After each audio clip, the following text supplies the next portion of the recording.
Ah, ¿cómo vamos?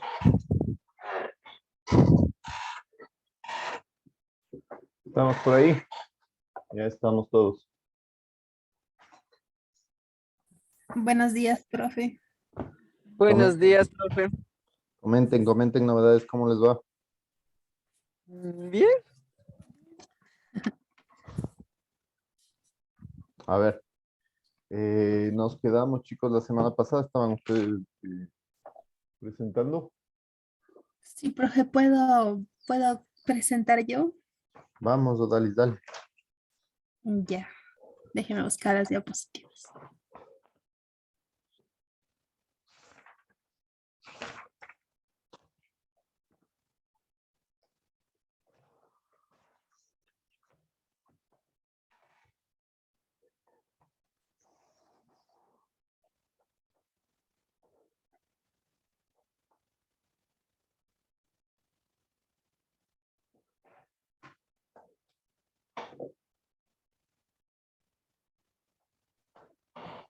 Ya. A ver, Bueno, buenos días, profe. Buenos días, compañeros. Yo les voy a dar un poco de información de la producción de abejas. Eh, bueno, ahí no pasa.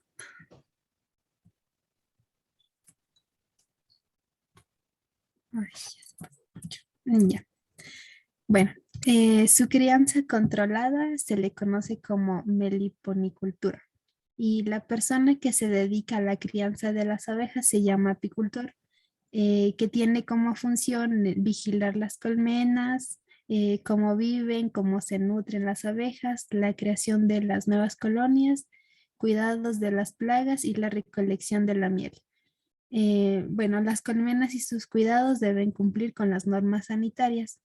En la naturaleza hay un sinnúmero de especies de abejas nativas. Las más importantes para la crianza son las melíponas, que están en la primera imagen. Estas abejas son de cuerpo grande, son peludas y las alas las tienen cortas. Y las otras son las trigonas, que son abejas de cuerpo pequeño, con poco pelo y las alas son largas. Ya.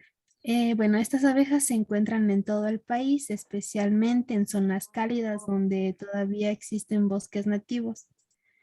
Las abejas hacen sus colmenas en troncos, huecos de los árboles y se las puede encontrar a diferente altura.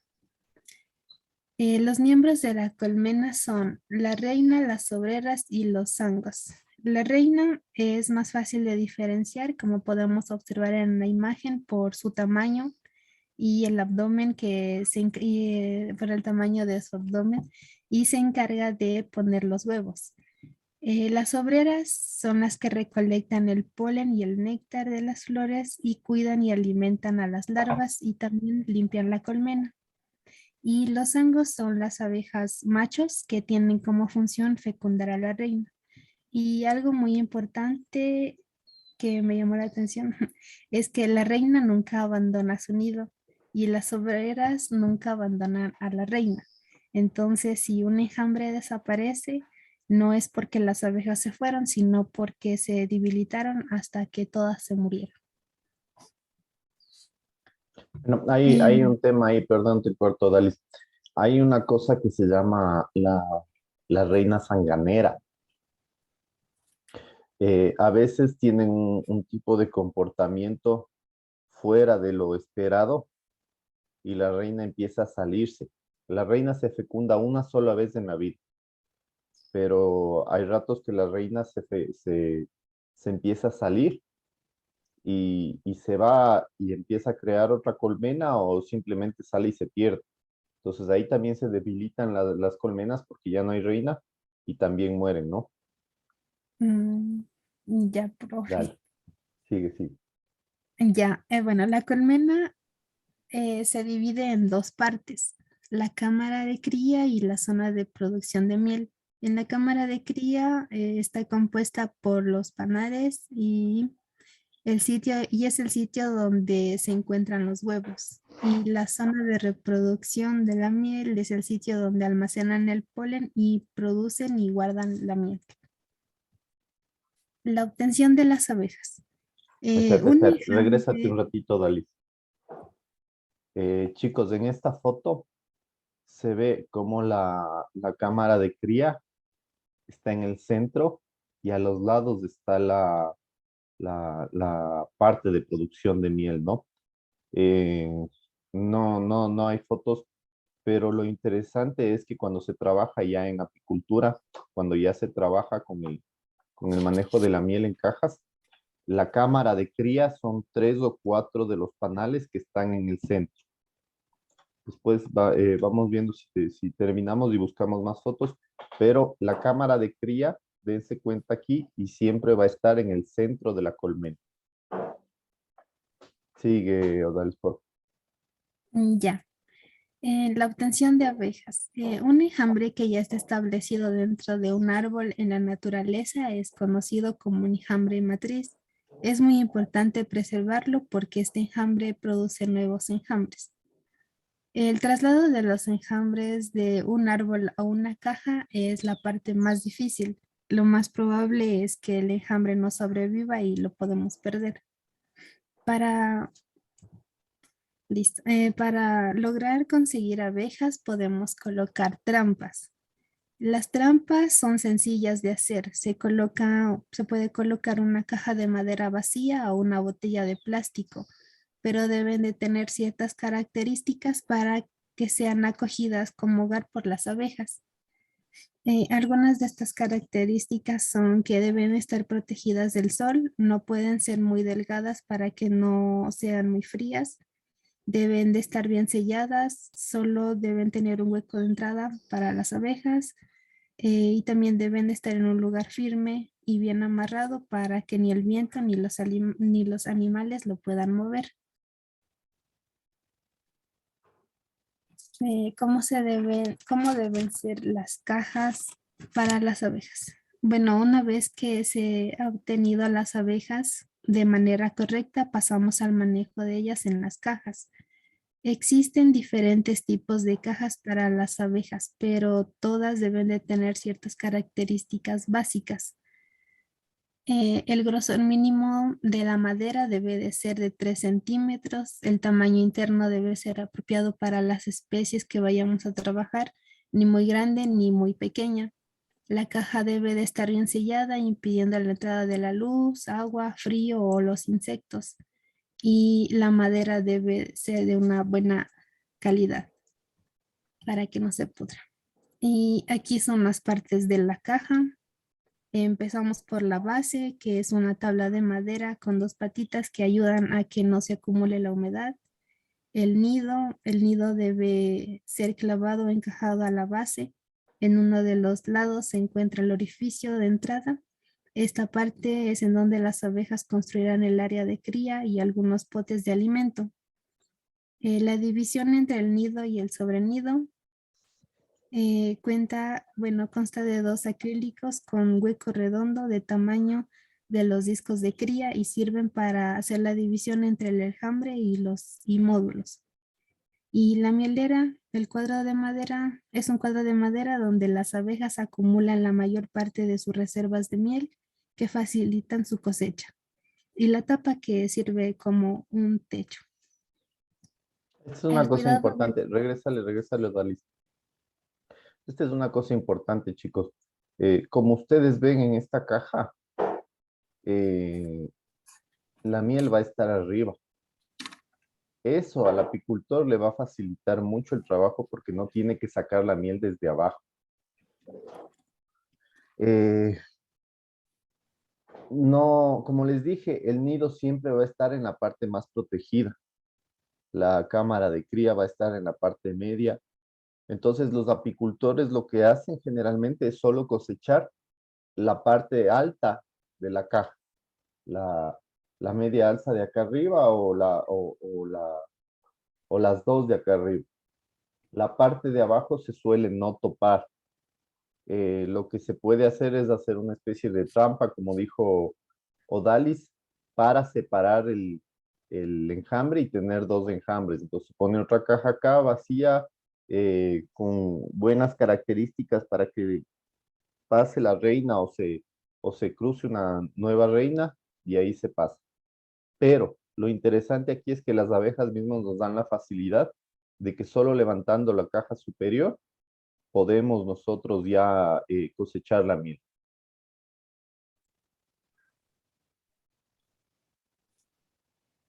Ya, anda nomás, Ya. Solo es dale. un momento, profe. O sea, vas a meter un tiempo hasta que arreglen y de ahí ya me conecto, por Bueno, favor. bueno. Bueno, el cuidado de las abejas. La relación entre las abejas y las plantas se benefician ambas. Tanto las abejas al encontrar un suministro de recurso muy valioso como el néctar, polen y la resina, como las flores y plantas a través de la polinización. Aquí tenemos algún ejemplo de unas plantas que las abejas utilizan para la recolección. Estas son las que podemos observar más cerca, se podría decir, el durazno, la manzana, la frutilla y las que están mencionadas arriba. El calendario floral. El calendario floral, bueno, es una herramienta que es muy importante para planear diferentes manejos de los meliponarios, ya que brinda, bueno, ya que nos podemos dar cuenta en qué mes se puede conseguir más polen.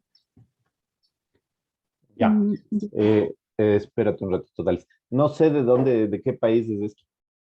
Eh, Acá generalmente, chicos, trabajamos, lo que más se trabaja es el eucalipto. No hay, no hay época más fuerte que la floración del eucalipto, que generalmente se da o sea, ya no me acuerdo, yo tenía abejas ya desde un tiempo, pero creo que es a final de año que florece el eucalipto. Entonces, la mayor cantidad de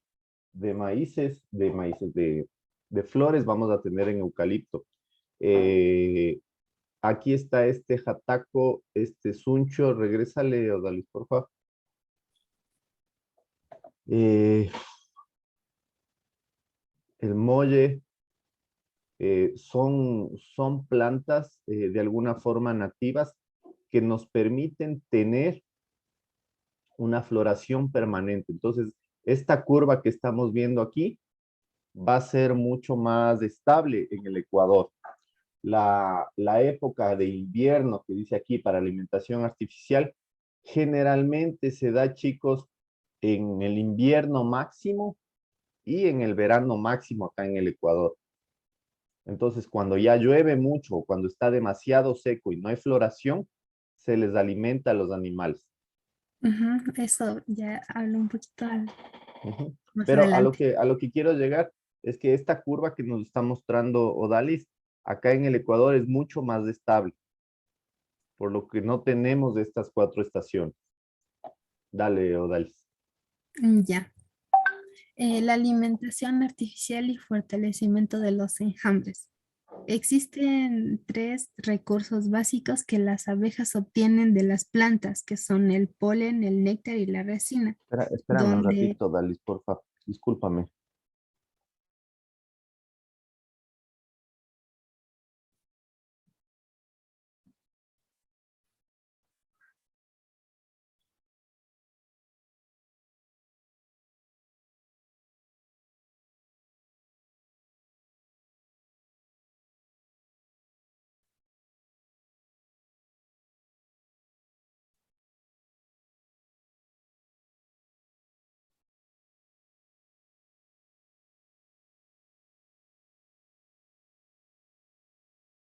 Discúlpenme, chicos, mis hijos se hicieron de un gato y ese gato se jala todo el papel higiénico del baño. Ya, dale, Odalis, sigue, por favor. Bueno, como decía, existen tres recursos básicos que las abejas obtienen de las plantas, que son el polen, el néctar y la resina, donde del néctar hacen la miel, el polen sirve para alimentar a las larvas y la resina la utilizan como material de construcción junto con la cera que ellas mismas fabrican de su cuerpo. Y aquí están algunos productos que se compran.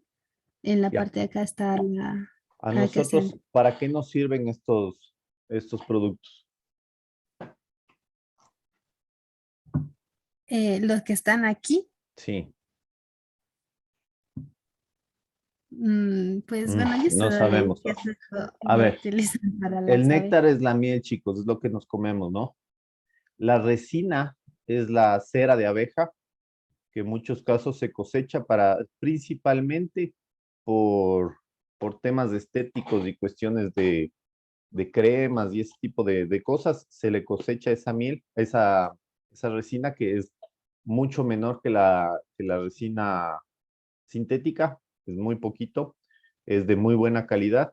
Y el polen es un polvito que ustedes debieron haber visto en algún momento. No es un polvito, son bolitas como de polvo. Realmente es el polen de las flores, que las abejas las hacen bolitas y eso se cosecha también. Eso es muy bueno, también se consume para cuestiones de fortaleza, de estar sano, ese tipo de cosas. Entonces, el polen, la miel ¿cómo se llama? Y la cera es de esto, ¿sí? Y se les da Ujú, los de usos ser, que se exacto. utilizan. Dale, o dale, sigue. Ya, el aprovechamiento de los recursos de las abejas. La miel. Bueno, la miel es conocida como uno de los grandes alimentos en la historia de la humanidad, tanto por su agradable sabor como por sus propiedades medicinales y nutricionales. Bueno, también cada abeja bueno, produce miel de sabor y propiedades particulares dependiendo de la vegetación del lugar. Una de ellas y más conocidas es la abeja señorita, que tradicionalmente se usa para varios tipos de enfermedades en los ojos, como es la conjuntivitis, las cataratas y las carnosidades, así como podemos observar en esta imagen. Otro recurso de las abejas es la jalea real, que es un producto cotizado por la industria cosmética como materia prima para la elaboración de cremas, jabones, mascarillas y shampoo. La extracción de la miel. Espera. Regresa, dale. A ver, chicos, la jalea. Eh, la miel, las abejas la elaboran para su propia alimentación. Entonces nosotros cuando cogemos la miel lo que hacemos es coger lo que hacen las abejas para alimentarse. Las abejas se alimentan de miel. La jalea real viene a ser un producto muy costoso. Una jalea pura es realmente costosa. ¿Por qué? Porque la jalea está hecha para alimentación solo de la reina. Inclusive la jalea está hecha solo para que una abeja se convierta en reina, una larva cualquiera se convierta en reina, porque la reina viene a ser cualquiera de las larvas que pone la reina. La reina es la única que pone huevos, se fecunda una sola vez y en el ciclo ella misma tiene una descendiente. Cualquiera de las larvas que ha puesto la abeja reina se le alimenta solo con jalea real y esta es la que se vuelve a convertir, es la que se convierte en reina para reemplazarle a la anterior. Entonces, la jalea real viene a ser, imagínense que sería la miel, que es exclusivamente para la alimentación de la reina. Dale, Odalis. Ya, la extracción de la miel. La extracción de la miel debe ser hecha con cuidado, higiene y con higiene para no dañar la calidad de la miel. Primero leo todos los pasos, profe. Sí, no, ya. Bueno, se retira con la ayuda de un estilete o cuchillo los potes de la mielera cuando está llena. Segundo, se aplasta los potes con algún instrumento como fuslero o un exprimidor de papas. Se puede apretar con la mano, pero se debe usar guantes o tener las manos limpias.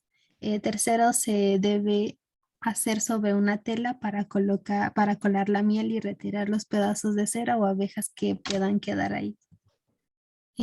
Otra manera de recolectar es ay, no puedo leerla ahí, ¿qué te dice? Por succión. Eso por succión que permite la extracción de las pequeñas cantidades de miel de una forma más rápida e higiénica.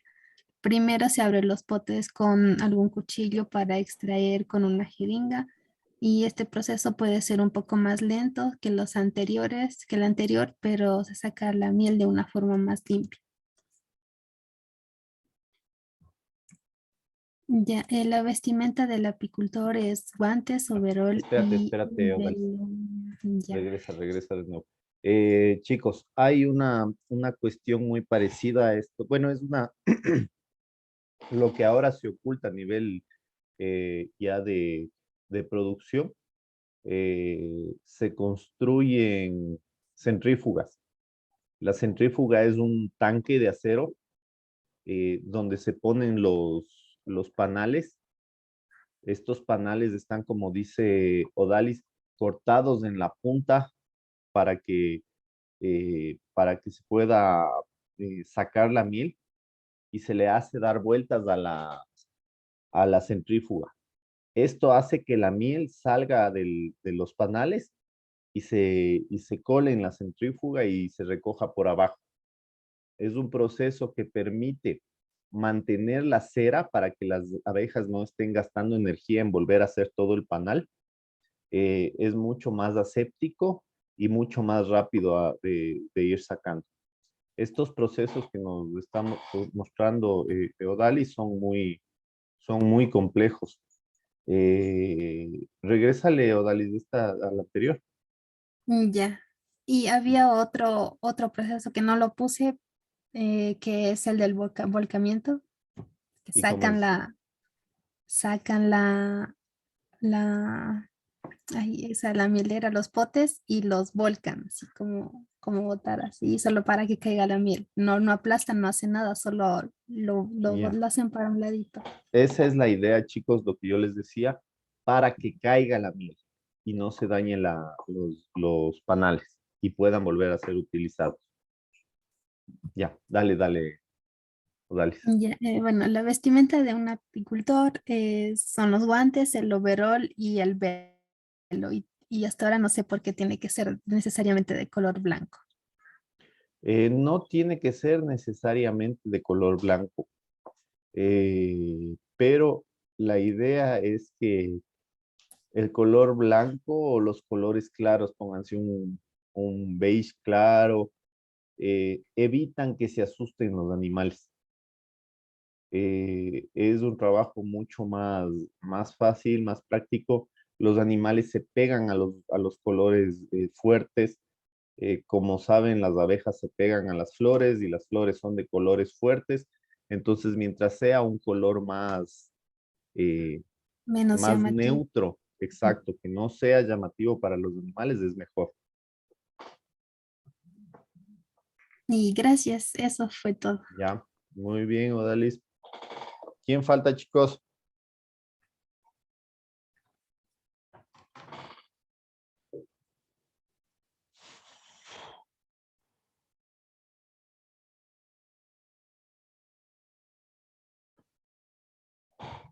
¿Alguien más está animado?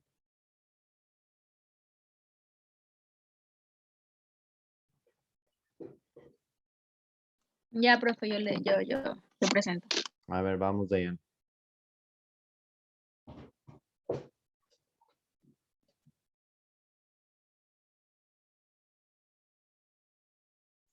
Sí se puede ver.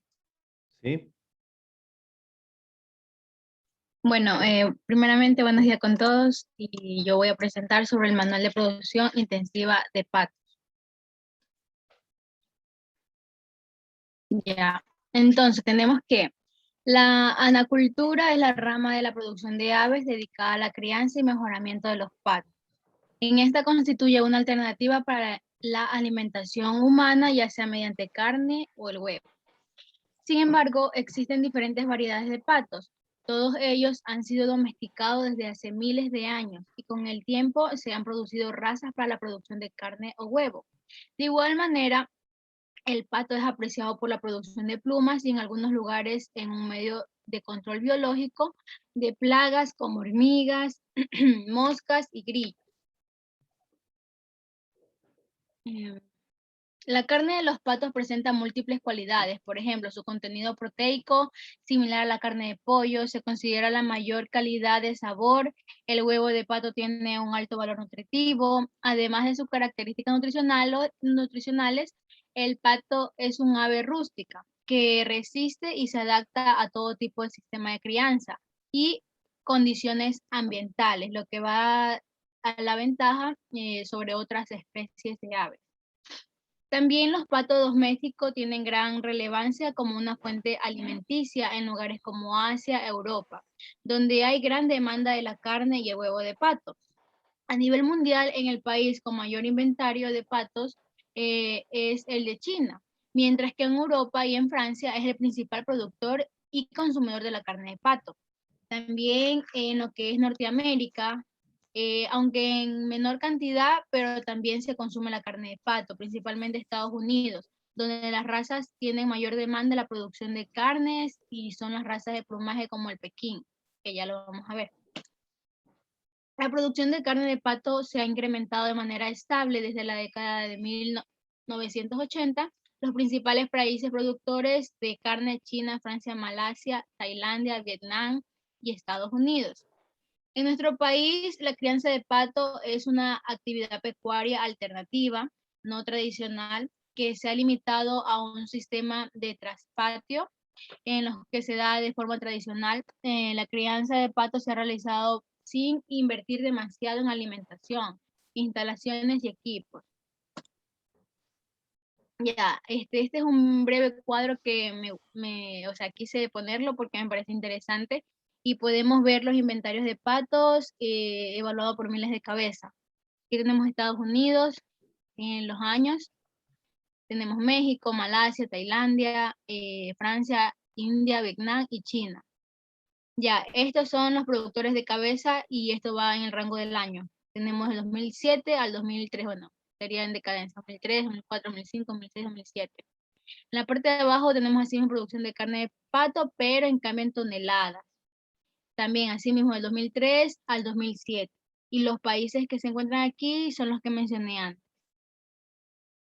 Ah, y esto es según la FAO. Ya, por otra parte, la domesticación de las aves acuáticas data de los años miles de años, que se han encontrado dibujos egipcios con más de 4000 años de antigüedad, que documentan la domesticación de patos silvestres. Y en China desde hace más de 2000 años, antes de la llegada de los conquistadores españoles. Las características de los patos de producción. Ya todos conocemos que el cuerpo de los patos está cubierto por plumas, poseen un pico ancho, provisto de laminillas transversales y una lengua gruesa y carnosa. Sus patas son cortas y dirigidas hacia atrás. El tarso está planteado para reducir la resistencia del agua al nado. Tienen 4 dedos, 3 de ellos unidos entre sí mediante una membrana que les facilita para el nado y el otro queda libre.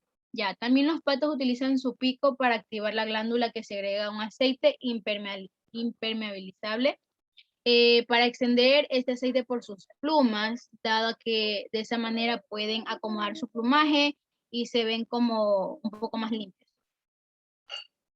Ya, las principales razas de carnes, tenemos la que es Aylesbury.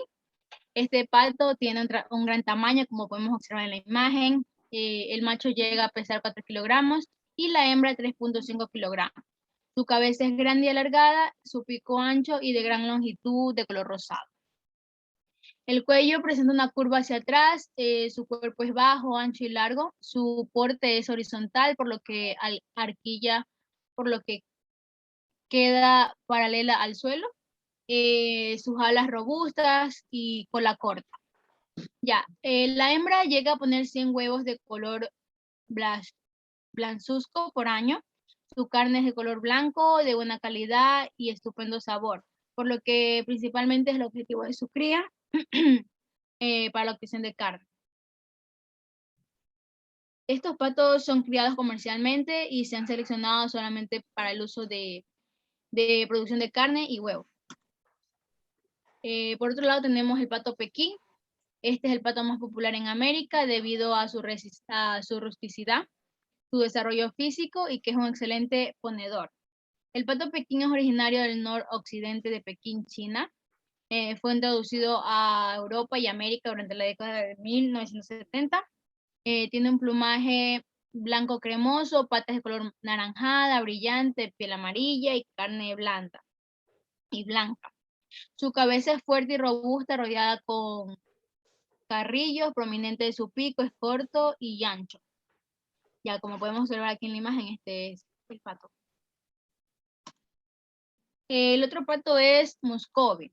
Este se llama así, también se le conoce como pato de Guinea, pato criollo, pato real, pato perulero, pato mudo, bueno. Es originario de Sudamérica y se cree que entró a Europa a los primeros conquistadores. Actualmente puede encontrarse en estado silvestre, en Paraguay, México, América Central. Se ha extendido noblemente en África y Australia, donde se cría con mucho éxito. Y cabe mencionar que este también hay aquí en Ecuador, porque en algunos lugares he visto, incluso en la fiesta de mi abuela. Ya, mular. Este tipo de pato es estrictamente, bueno, no es una raza, es el resultado de la cruza de un macho Muscovy con una hembra Pekín. El último resultado de esta cruza fue un macho Pekín por la hembra de pato común, blanco, también llamado maulor o pato mulo. Es el pato más utilizado en la producción de paté. Tras el embuchado de su hígado, alcanza mayor peso que es de sus progenitores. Puede llegar a pesar de 600 a 800 gramos. Y ya. Dayana, te corto, por favor. ¿Cuál es el embuchado del hígado? Me imagino dónde va el hígado, pues, profe. Todo el aparato Verán, digestivo. el tema de la producción de hígado de pato es muy controversial porque a estos patos prácticamente y como dice aquí, les embuchan, les embuten la comida hasta el hígado. Entonces al pato le alzan y le meten con un embudo para que la comida vaya al hígado. El hígado se desarrolla mucho en un tiempo muy rápido, pero lógicamente es un sistema de producción muy cuestionado. No sé si yo me arriesgaría a trabajar así. A la final, el tema de ver una inversión en un momento dado es complejo, pero el embuchado existe, chicos, y es un tema que se hace muy controvertido de acuerdo al tema de los derechos de los animales y todo eso. Sigue, Dayana, por favor. Ya. Aquí por otro lado tenemos lo que es el aparato reproductor de la hembra. Podemos observar los ovarios, el intestino, el útero, la cloaca, la vagina, el conducto derecho. Ya, este es un mecanismo que regula el ciclo ovulatorio de las aves corral, son básicamente iguales. Sin embargo, debido al manejo y selección realizada por el hombre, se encuentran algunas diferencias. En las patas, las razas ligeras tienen muy buenos niveles productivos. Comienzan la postura a las 18 semanas, en promedio con 300 huevos por pata al año. Las razas pesadas seleccionadas por la producción de carne comienzan la postura de 26 y 28 semanas, presentando un pico elevado de escasa duración, produciendo en promedio 160 huevos por pata al año en su segunda puesta. Este aparato reproductor de la hembra está compuesto básicamente por ovarios, oviducto izquierdo, pues los del derecho se encuentran atrofiados. La ovulación permite el paso del ovario al oviducto para la formación de la yema de huevo, donde interviene el ovario, mientras que para la clara, la cáscara interviene en el oviducto, que es el proceso donde se completa la fecundación de la hembra. El ovario se sitúa en la parte superior de la cavidad abdominal, debajo de la parte de la arteria aorta y de la vena cava. El aspecto de la el aspecto adulto es como un racimo de uva de 7 a 10 folículos portadores de yemas y folículos más pequeños y vacíos. Ya. El aparato reproductor del macho. Una Aquí podemos pregunta, observar, Diana, ¿cada cuánto tiempo ponen huevos? ya, este dice que pone 300 huevos por pata al año. Sin embargo, en la segunda puesta puede ser de 160 huevos. Ya. Ya. El aparato reproductor del macho. Las aves, en las aves, el aparato reproductor del macho masculino está constituido por 3 partes: testículos, ductos deferentes y el órgano copulador. Los testículos son órganos pares de forma arrillonada. Se sitúa entre la base de los pulmones y el segmento intermediario de los riñones. Su temperatura es la misma que la del resto del cuerpo. Los ductores deferentes terminan en la proximidad inmediata del cordón testicular y entre ellos realiza la maduración y almacenamiento de los espermatozoides. Es comparable al epídimo de los mamíferos, que desemboca a través de la vesícula espermática. Cada vesícula espermática concluye en una papila eyaculadora con estructura de pene. Características de los espermatozoides del pato: aquí podemos observar el tamaño, la cabeza, 16, la cola y el total, que sería 97 entre la cabeza y la cola. Diana, no es de epídimo, es de epidídimo. Ah, epidídimo. Siempre me Ya, confundo, ya, profe. dale. Ya, hablando sobre el equipo de instalaciones, tenemos que, a pesar de la actualidad que se cree que la intensificación de los sistemas productivos nos dará mayores ganancias debido a que una mayor cantidad de animales en instalaciones significa mayor rentabilidad. Pero esto no es siempre cierto, porque conforme la población de aves aumenta, se requieren mejores instalaciones y medidas de bioseguridad. Además que de la mejora de las instalaciones y el equipo, los sistemas intensivos deben mejorar la alimentación de las aves para que éstas expresen todo su potencial genético, en mi punto de vista. Además que al elegir el sistema reproductivo, las instalaciones y el equipo, se debe asegurar de los insumos eh, como conocimiento necesario para que permita a los ciclos de producción sustentables. Por otra parte, tenemos la ubicación. La mejor ubicación es aquella que está alejada de la población humana y otras granjas donde se haya servicio de agua potable, energía eléctrica, de biocomunicación, como autopistas y caminos, eh, donde se puede traer los insumos necesarios a la granja. Ya, tipo de instalaciones. El tipo de instalación varía en función de la cultura económica, ubicación y geográfica. Debido a la alta adaptabilidad de los patos, su cría se ha realizado en todo tipo de instalaciones, como corrales al aire libre o con o sin espejos de agua y naves de avicultura clásica. Y tenemos algunos ejemplos del túnel de carpa dentro de la nave, construcción del túnel de carpa, y este es por fuera. O sea, este es por dentro y este es por fuera. La nave con techo de 2 aguas, así se le conoce. Este es un sistema intensivo donde se realiza en naves de avicultura clásica. Estas son construcciones alargadas, generalmente con techo de 2 aguas y cuenta con un pasillo central, como podemos observar aquí. La puerta de la nave deberá tener un techo suficientemente alto para introducir los insumos necesarios para equiparlos. Debe estar bien ventilado. Se recomienda estar totalmente cerradas y que se debe controlar el ambiente como calefactores, ventiladores y extractores de aire. ¿Para qué es la carpa, Diana? ¿Dónde, profe? La carpa sí.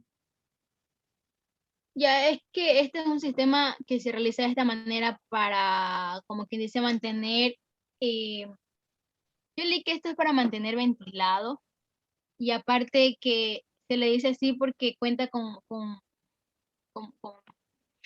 es como para un sistema intensivo, algo así yo leí, profe. Entonces, de esta manera es como pueden tener las paredes totalmente, como quien dice, cubiertas con lonas para regular la temperatura más que todo y la ventilación, si es en clima frío. Ya, eso sí tiene lógica. Ujú, Dale. ya. Acá tenemos otros ejemplos. Dice puerta de la nave, bueno, esto puede ingresar, paredes laterales abiertas con cortinas, aquí hay cortinas. Este es un sistema de polea para subir y bajar las cortinas de las paredes laterales, que generalmente es para que entre el aire y la luz. Las características de estas naves están en función del número de aves a criar, el modo de crianza, el tipo de terreno, el clima de la región. Se recomienda antes de construir la nave considerar la orientación de los vientos dominantes, así como la dirección del sol, puesto que esto nos ayudará a ahorrar energía de calefacción y ventilación, en caso de que sea lugares fríos, ¿no? Ya, aquí tenemos los comedores. Existen diferentes tipos de comedores, pero aquí solamente puse unos cuantos porque me tomaría mucho tiempo. Asimismo, los bebederos. Estos son uno de los comedores más utilizados. Aquí podemos ver los patitos usando los comedores de bandeja. Esto nos ayuda a ofrecer un alimento a las aves de tal manera que ellas tengan fácil acceso al alimento, por lo que se debe respetar la capacidad de los comedores según el número de aves. Es decir, si tenemos 10 aves, perdón, sí, están en 10 aves, qué sé yo, unos 3 comederos porque son pequeños los animales, pero si ya son más grandes debemos poner como quien dice, un equilibrio que hay en el alimento y los animales. Los bebederos. Aquí tenemos algunos bebederos como es este, que es bebedero mini, o sea que el agua sale por aquí. El de acá es un bebedero de canaleta, el pato se acerca, pero estos ya son para los patos más grandes. Este bebedero de campana, comedero longitudinal, aquí tenemos otro comedero. Este es otro tipo de bebedero que vemos acá, que es de campana. Y este es otro tipo de comedero que se llama de tolva. Ya. Ya, una cosa nomás, Dayana, regresa. Diga. Aquí mismo. Estos comederos, los primeros de arriba de la izquierda, eh, les veo muy complejo que sean los comederos al piso. Generalmente las aves siguen defecando mientras están comiendo. Pues me imagino que por eso es que tampoco se utiliza mucho. Yo no he visto estos comederos de uso. Generalmente he visto sí, siempre estos comederos de tolva o estos longitudinales. Los bebederos sí son así como los que están aquí, pero me imagino que ¿cómo se llama? Estas bandejas, yo no he visto por eso, ¿no? Por el tema de que los animales van comiendo y al mismo tiempo van defecando. Entonces eso es un problema bastante grave. Tal vez se pueda manejar eso en un sistema casero, pero ya a nivel industrial no creo que se pueda utilizar eso. Sí, Sigue, profe, Dayan. tienes razón. Ya. Este, ya. Aquí tenemos la capacidad del equipo en las primeras semanas de edad. La de campana que ya vimos es de 250 a 300 patitos. El bebedero circular de 50 a 60 patitos. El comedero que ya vimos de 50 patitos. Y un niple de 10 patitos, pero ese no lo Requerimiento de espacio según la ubicación de los animales. Si es jaula, deberían ir un máximo de 20 aves por metro cuadrado. Si es un patio, podría haber de 500 a 1500 adultos por hectárea. Si es un piso, 15 patitos por metro cuadrado o 3 adultos por metro cuadrado. Ya. Una cosa, Dayana. Ujú. La primera campana que tú tienes de 2500 a 3000 kilowatts, eso es un calefactor, ¿sí? Eh, Son calefactores, tú tienes aquí en la foto esa llama que sale, es un calefactor que sirve para calentar a los animales en las noches. Ya. Sí, En la, en la entrada de cada nave deberá haber un tapete sanitario, el cual deberá tener el ancho de la puerta de entrada y una profundidad suficiente para sumergir las gotas en una solución desinfectante. Esto ayudará a que se reduzca la contaminación de las gotas y según el desinfectante usado deberá ser cambiado periódicamente. Para esta manera evitar algún tipo de contaminante. También se debe tener una bodega para poder almacenar los costales o bolsas del material de la cama. En esto me quiero referir el alimento, la alimentación, para evitar de que ésta se contamine y se ensucie. Por otra parte, también la vacunación por vía ocular. Esto para mí fue interesante y nuevo porque no había sabido de esto. Y es que la vía de aplicación de las vacunas comerciales puede ser agua de bebida por aspersión, vía intraocular, intranasal, intramuscular, es decir, en la pierna o pechuga, y subcutánea en la ala. Ya. A ver, Dayana, Dígame. ¿por qué podemos hacer una vacunación por vía ocular? ¿Qué se te ocurre?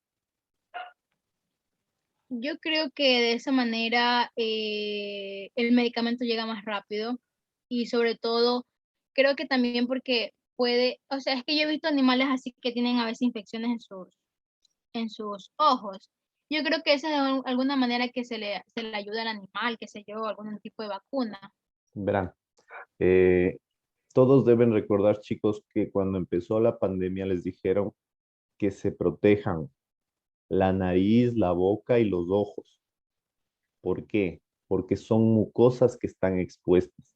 Las mucosas son excelentes absorbentes de todo lo que está en el exterior. Las mucosas sirven para filtrar lo que está en el exterior. Entonces, las mucosas de los ojos pueden permitir absorber el medicamento de una forma muy rápida y muy adecuada. Entonces, por eso es que las mucosas de los ojos también se pueden utilizar para las vacunas. Sigue, Dayana. Ya.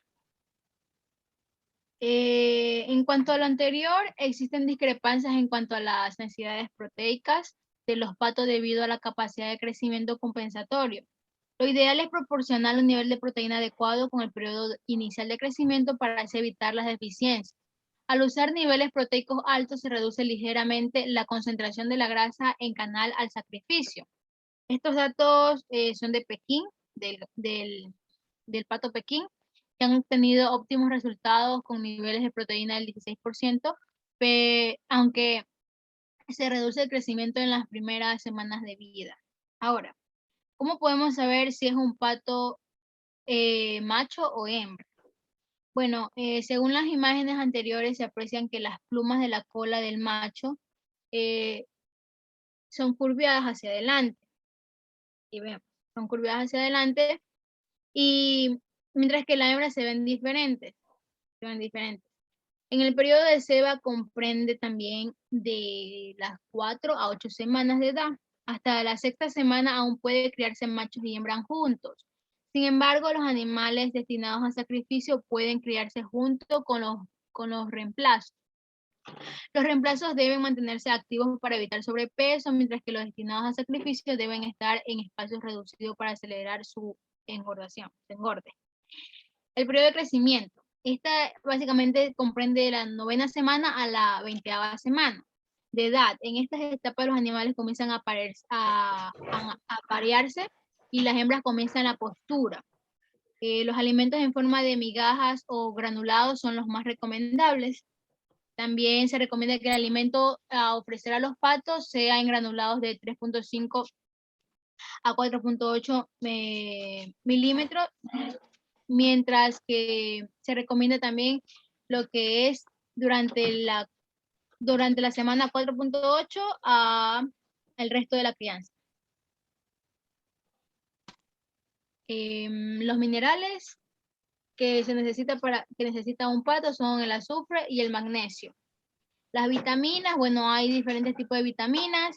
Se ha observado que estos requieren cantidades mayores de vitamina A, ácido nítrico, que los pollos. Sin embargo, hacen falta nuevas investigaciones sobre los requerimientos vitamínicos en patos. Este cuadro son recomendaciones nutricionales según la etapa que esté. Por ejemplo, tenemos que, según la edad, de 2 a 7 semanas, estos son, bueno, este es el tipo de pato Pekín, y los niveles de energía, alto, medio. Acá de un lado tenemos las recomendaciones nutricionales,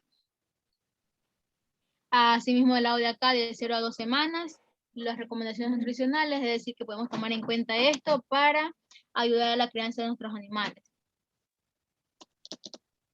Finalización. Asimismo, el tipo de pato Pekín durante más de 7 semanas, asimismo el tipo de pato, la edad y las recomendaciones nutricionales. Ya. En cambio, aquí podemos observar las dietas para los patos broiler Muscovy que no usan proteína animal. Ya. Cabe mencionar que la comercialización puede ser, perdón. Ya, ahora sí. La comercialización puede ser en pie o en canal. En pie es la forma más sencilla que no requiere manejos extra a los animales. Y este se puede ya dar desde los 37 días. La comercialización de canal, debido al dimorfismo sexual muy acentuado en el pato Muscovy, por lo general los machos se destinan para la venta en piezas. Pieza es por parte. Y las hembras para venta en canal entera. Al vender los patos en canal se le da un valor agregado a los animales debido al proceso de sacrificio y empaquetado, por lo que se obtendrán mayores ingresos si se vendiera en pie. Si no saben lo que es dimorfismo, es definido como las variaciones de la fisonomía externa, como forma de coloración, tamaño, macho, hembra, la misma especie. Se representa la mayor especie o en mayor o en menor grado. Ya. Y eso sería todo. Muchas gracias. Ya, muy bien. Diana, ¿alguna pregunta, chicos? Nada. Ya nos falta las codornices, lombrices y pavos. Vamos a un break de 10 minutos, chicos. A las 9:10 seguimos. Sí, sí pueden. Sí se puede ver la presentación. Sí, ahí estamos. Ya. Listo. Eh,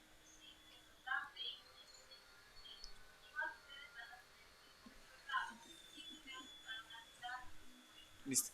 Entonces, a mí me tocó la crianza de lombrices, o también llamada lombricultura. Primeramente vamos con un poco de historia y los primeros registros que se tiene es con los sumerios, que son los primeros que se comenzaron a tomar en cuenta al animal o le dieron significado al animal. Esto lo hacían cuando se medía la calidad de los suelos. Hacían un hueco o un hoyo y la calidad del suelo iba según cuántas lombrices se encontraban en esa área excavada. Igualmente en Egipto se la consideraba sagrada cuando el río Nilo crecía y después se reducía, dejaba partes húmedas en donde ellos podían encontrar lombrices, lo que ayudaba mucho a la producción. Entonces se la consideraba sagrada y si es que alguien intentaba robarse las lombrices o matarlas, lo condenaban a pena de muerte.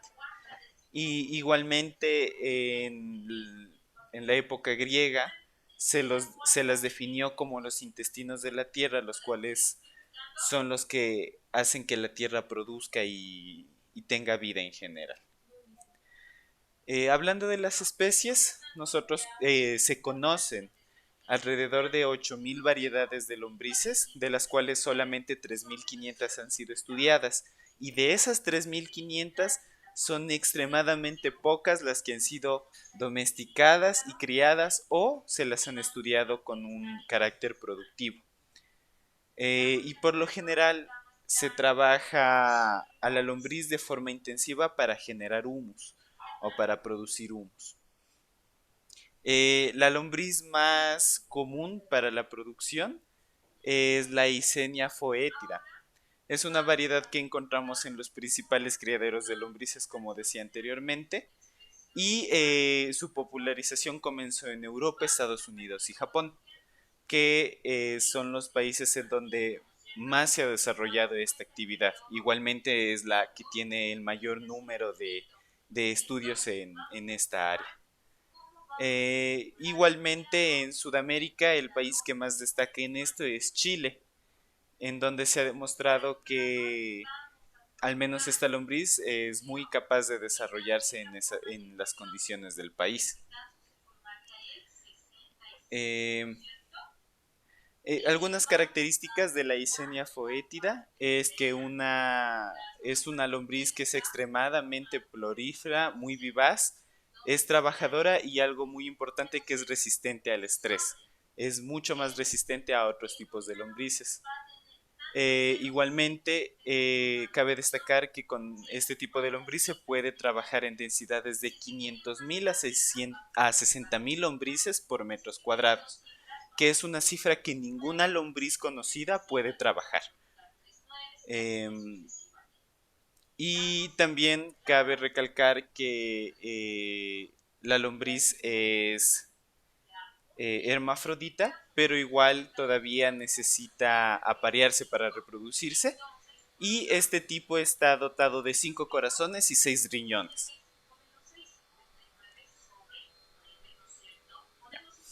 Ahora vamos a hablar un poco de los parámetros técnicos. Primero, el manejo del alimento, que son desechos orgánicos, que se los tiene que dar de una forma natural, con aire y agua, y en consecuencia no tiene que tener olores ni moscas. El pH del alimento tiene que ser entre 6 y 8.5 para que no afecte el sistema del animal. La humedad óptima del criadero debe ser del 75% y la temperatura ideal del interior del lecho tiene que estar entre 15 y 25 grados centígrados. El lecho, en otras palabras, es el criadero de las lombrices. El peso promedio de una lombriz adulta es de 1 gramo. Algo muy importante es que las lombrices son pocas propensas a enfermedades y para algunos tipos de lombrices como la que mencioné en la presentación, no se ha descubierto ningún tipo de enfermedad para este tipo de lombriz por el momento. Igualmente se recomienda mucho el riego con agua de acequia, de pozo o potable, pero no tiene que tener cloro. Y la producción anual por metro cuadrado es aproximadamente de 200 kilogramos de humus de lombriz al 45% de humedad y una densidad de 160.000 lombrices. Ahora vamos a hablar... Espérate, Mateo, regreso un rato. Sí, ay. Regreso. Chicos, lo que Mateo dice aquí en la primera línea que dice manejo del alimento, desechos orgánicos en forma natural con aire y agua y en consecuencia sin olores ni moscas. Para esto, chicos, es necesario, ya cuando se trabaja a nivel industrial, que se haga un compostaje del alimento, porque el alimento empieza a podrirse y se calienta y se pudre o se quema. Entonces es necesario que el alimento no esté pudriéndose, sino que esté ya descompuesto y ya esté estabilizado. Veamos, ya sigamos y después conversamos lo que sería la estabilización del alimento. Sí, justamente hay una parte para la estabilización del alimento. Ya, sigue, Mateo. Ahora vamos a hablar un poco de la ubicación. Y en general las normas que algo muy importante que no le agregué aquí son que las normas que se deben seguir, se podría decir a rajatabla, son la preparación de los alimentos, la colocación de estos, la aireación de los helechos y la humedad de los helechos. Si es que nosotros no somos rígidos en esos 4 puntos, es muy probable que la lombriz nunca pueda llegar a producir. De los Y es lechos. más, nosotros podemos... Ajá, la humedad de los lechos. Los lechos, como ya dije, son el criadero. Ya vamos a ver una foto y ya vamos a ver. Es que dijiste los helechos, Mateo. Ah, perdón, no, no me di cuenta. Bueno, hablando de la ubicación o en el medio en donde se va a criar las lombrices, primero tiene que ser un lugar de fácil acceso. No tiene que ser estrecho y Más que nada, esto es para la buena aireación del lecho y también para tener una buena colocación de los alimentos. El segundo punto es que tiene que tener fuentes de agua cercana para riego y estas tienen que tener a una distancia razonable, no tienen que ser ni muy lejanas ni muy cercanas. Y es importante destacar que la lombricultura requiere bastante agua y, como dije anteriormente, es preferible que esta agua sea sin cloración. Igualmente tiene que tener las dimensiones adecuadas a las proyecciones que se requiere para el criadero. Es decir, según si el proyecto requiere un criadero demasiado grande o pequeño, nosotros tenemos que encontrar el espacio ideal, como dije anteriormente, para que no tengamos ningún problema en la colocación de los alimentos, la aireación de los lechos, igualmente en el riego. Preferentemente también se busca que el lugar esté debajo de una cerca de una cerca o de una arboleda y que tenga un lugar sombreado. Como nosotros ya sabemos, las lombrices son muy sensibles a la luz y si es que nosotros las colocamos en un lugar sombreado que sea un poco fresco, también les ayuda mucho a la producción. Eh, Igualmente, necesitamos un lugar que tenga un espacio suficiente para acumular estiércol u otras materias orgánicas para la alimentación del criadero. Y también algo importante es que aunque la crianza se puede hacer bajo techo, la recomendación es que se la realice al aire libre, especialmente porque se ha estudiado y se ha visto que al aire libre la lombriz es mucho más vigorosa, es mucho más grande y produce más. Algo muy importante también es el pH. Si es que nosotros no controlamos el pH, que es uno de los puntos más importantes, uno de los puntos técnicos más importantes en la lombriz, nosotros nunca vamos a llegar a producir, especialmente porque igual que a la luz, las lombrices son muy sensibles al nivel de pH del suelo o del lecho que nosotros tengamos. Ahora hablando, ¿Cómo sí, controlamos el pH, Mateo? el pH obviamente primero se le hace un estudio del suelo. Si es que nosotros lo vamos a tener en un suelo, es decir, no construir el lecho nosotros mismos, primero tenemos que realizar un estudio obviamente de pH del suelo. Y como dije anteriormente, el pH debe estar entre 6 hasta máximo 8.5 para nosotros producir notablemente. Y Sí. igualmente, si es que nosotros queremos, se podría decir, regularizar el pH del suelo en el que estamos trabajando, lo podemos hacer con la mezcla del alimento. Ya, eso. El pH del suelo no es tan importante porque las lombrices no van a estar en el suelo, sino van a estar en el lecho que lo vas a ir construyendo con el alimento que les vas poniendo. Entonces, lo importante es lo que estábamos conversando con la estabilización de los alimentos. Si ponemos alimentos que no están todavía estabilizados, que están todavía empezando a podrirse o muy tiernos, digamos, esto va a alterar el pH. Entonces, la idea aquí es que el control del pH se va a dar en el alimento. Ujú. Ahora vamos a hablar un poco de los lechos. Los lechos son generalmente como los que estamos viendo en el fondo de la fotografía y se los puede hacer tanto como de madera como de concreto. La medida ideal del lecho es de 1 metro de ancho por 20 de largo. Igualmente, entre lecho y lecho se debe dejar un espacio libre de aproximadamente 1 metro de ancho, esto para facilitar la circulación y, como dije anteriormente, para facilitar mucho los trabajos de riego y de colocación de los alimentos. El alto del lecho o del muro de contención no debe ser inferior a los 12 centímetros ni superior a los 40 centímetros. y lo recomendable o lo ideal es de 15 centímetros.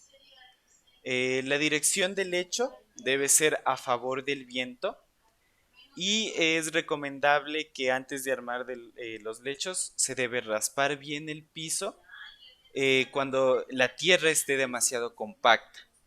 Igualmente es conveniente soltar una capa de 10 centímetros de suelo colocando acerrín blanco o paja. Y también hay que, en el caso de que sea necesario, hay que tratar que la tierra absorba el agua de las lluvias, pero que no se formen charcos. También es muy importante que en lugares en donde se tenga lluvias continuas, se recomienda colocar algún tipo de techo. Y este puede ser de cualquier material, ya que lo que nosotros necesitamos es simplemente que resista las lluvias. Y desde el final del lecho, se debe colocar a 1.50 metros. Esto para tampoco obstruir la luz y la temperatura del lecho. Algo muy importante, como dije anteriormente, es la luz. Las lombrices no poseen ojos y los sensores receptores de estas son muy sensibles a la luz, particularmente a la luz del sol. Y la epidermis de estas contiene células fotorreceptoras. Igualmente posee una estructura que les permite focalizar la luz, lo que debido a la inexistencia de los ojos, ellos pueden distinguir entre luz diurna y la oscuridad.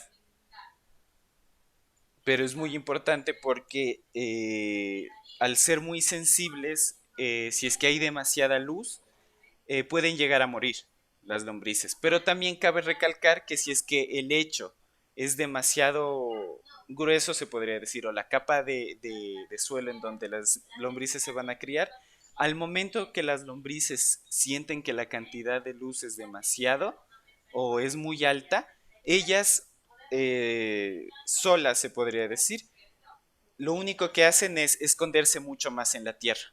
Por eso es importante que la capa del suelo en los lechos sea gruesa. Ahora vamos un poco a la alimentación de la lombriz. Como dije anteriormente, el pH no debe ser el pH de la alimentación o del alimento que se les va a dar no debe ser inferior a 6.5 ni superior a 8.5. Igualmente se recomienda tener un control total de la alimentación por lo menos los primeros 18 meses. Es decir, que se debe prestar mucha atención al pH, a la temperatura, a la composición del alimento, para que las lombrices, al menos si es que es un lecho nuevo, se podría decir que se acostumbren a la alimentación que se les va a dar. Igualmente, para su alimentación se puede usar el guano o el estiércol de vacuno, de caballo, de conejo, de cabra, de oveja, de ciervos y de los camélidos. Es muy importante que se evite el uso de desechos de aves, ya que las deposiciones de las aves son muy ácidas. Entonces, naturalmente van a causar un daño en el suelo y obviamente en la lombriz. Perdón. Igualmente, como el profesor nos decía, es muy importante preparar el suelo antes de que se les dé a las lombrices. Es necesario cuidar que la fermentación de los guanos sea aeróbica y es muy necesario que además de eso se lo moje al guano de forma abundante y se le dé vuelta, o sea, la parte de abajo, posicionarlo en la parte de arriba una vez cada 15 días. Esto, para los que se dieron cuenta, es muy parecido a la alimentación que se nos dijo para los terneros que iban creciendo, que teníamos que mezclarle el alimento con mucha agua. Esto, como se podría decir, para aligerar mucho el proceso o también la energía que necesita el animal para alimentarse. Y obviamente en este caso para controlar mucho el pH del alimento que técnicamente va a definir el pH del ambiente del animal. Igualmente, es muy ideal que la alimentación o en el proceso de la alimentación se transforme la masa de compostaje de un alimento en una especie de crema, es decir, que se la aligere, como dije anteriormente, y esto se lo debe hacer antes de ser colocado en los lechos. En otras palabras, el ambiente del animal tiene que quedar como una especie de lodo o de lodaje, se podría decir. Ah, Eh, una cosa, chicos, sí. déjame compartir, Mateo. Ah, ya. Es muy importante que tengamos en cuenta que la estabilización, chicos, no habla solo del pH.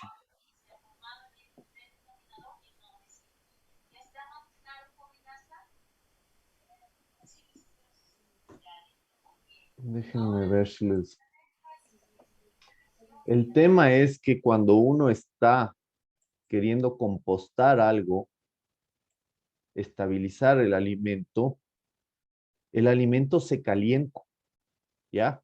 Por eso es necesario darle la vuelta y, y ¿cómo se llama? Y mojar. Se le da la vuelta para que sea un tema aerobio y se le moja para bajar la temperatura. La temperatura en el compostaje tranquilamente llega a, a 80 y 90 grados. Ustedes pueden quemarse si meten la mano ahí. Vean como se ve aquí, se genera ceniza. Si ustedes le dan este alimento, generalmente esto se da principalmente eh, cuando, cuando se trabaja con excrementos de animales, como estaba explicando Dan. Cuando es con vegetales es mucho menor, es mucho más fácil el tema. Se puede dar inclusive los residuos vegetales de manera directa, pero con residuos animales es necesario generar esta estabilización. Eh,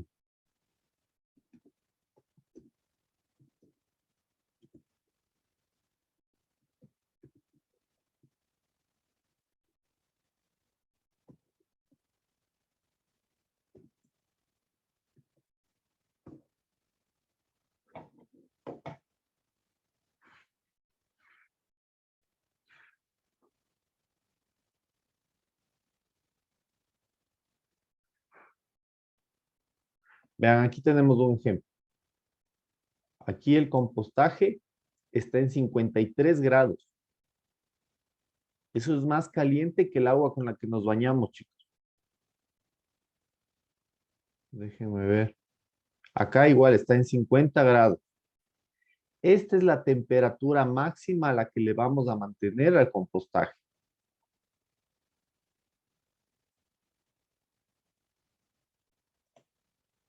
Entonces, vean, todas estas fotos mantienen termómetros. ¿Por qué? Por lo que yo les digo. Pero, déjenme ver, fotos de ceniza. Pero ustedes van a ver polvo blanco, que es ceniza, que se da porque se calienta el compost, se calientan los vegetales y se queman.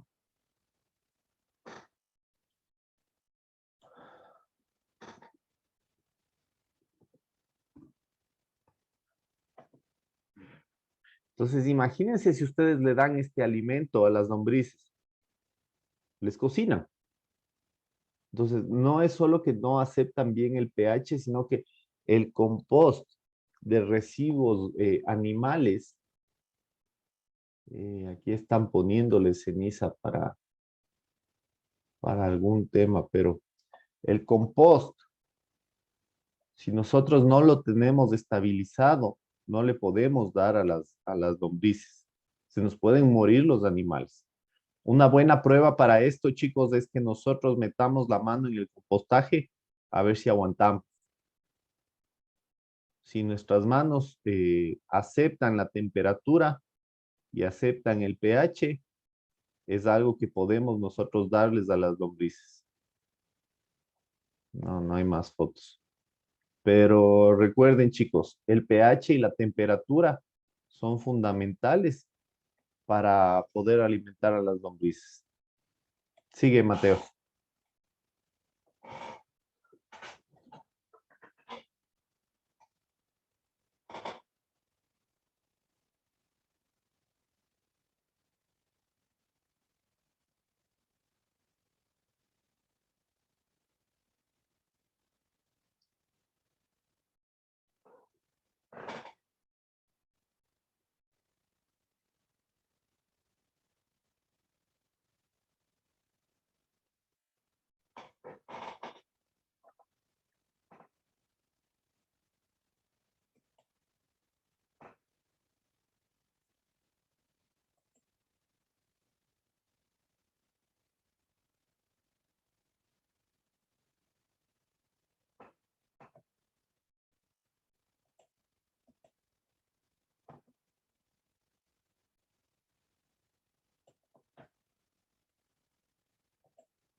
Mateo, estás muteado, no se te escucha.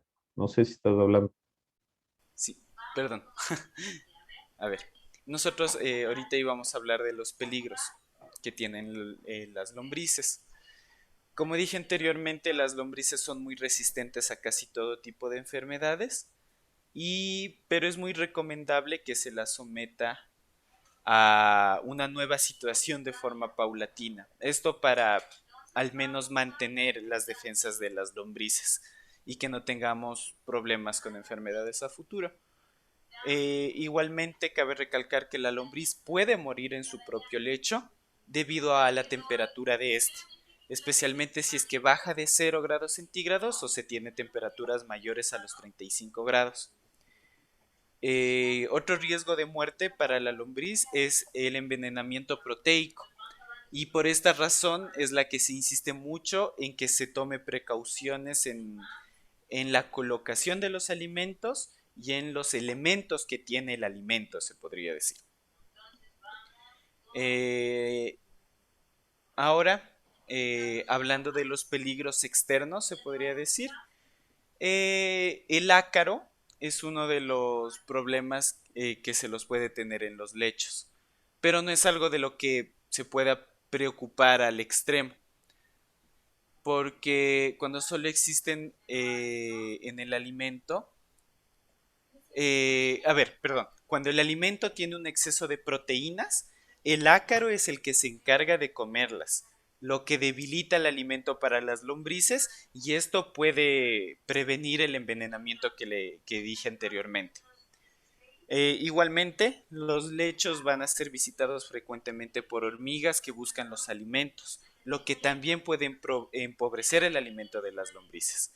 Entonces, es decir, el ácaro y las hormigas hasta un punto pueden beneficiar la producción de las lombrices, pero en exceso obviamente puede tener un impacto en empobrecer el alimento de la lombriz. También algo que se puede llegar a considerar un peligro son las lagartijas, que obviamente las lagartijas son depredadores para las lombrices. Igualmente los pájaros, aunque la creencia es que son un peligro extremo, por lo general las aves no llegan a ser un peligro considerable, se podría decir, porque las lombrices, al sentirse en peligro, lo único que hacen es simplemente excavar más a fondo hasta un punto que ni las aves ni las lagartijas pueden llegárselas a comer. Ahora vamos a hablar un poco de lo que es el humus. El humus se podría decir que es una base o una fuente nutricional y energética para muchos de los microorganismos, que estos se encargan de regular la nutrición vegetal. Igualmente favorece mucho la formación de agregados estables y aumenta la capacidad de la retención de humedad que tiene el suelo. Como nosotros hemos visto en el primer semestre de Yacha y Productivo en la parte de suelos, también ayuda a taponar los cambios de pH y también se podría decir que nos ayuda a regular el tipo de suelo que nosotros queremos llegar a conseguir, aumentando, como dije anteriormente, la capacidad de retención de la humedad. También puede ayudar a la nutrición del suelo, a la cantidad de nutrientes que tiene el suelo para las plantas o los animales que nosotros vayamos a querer ahí.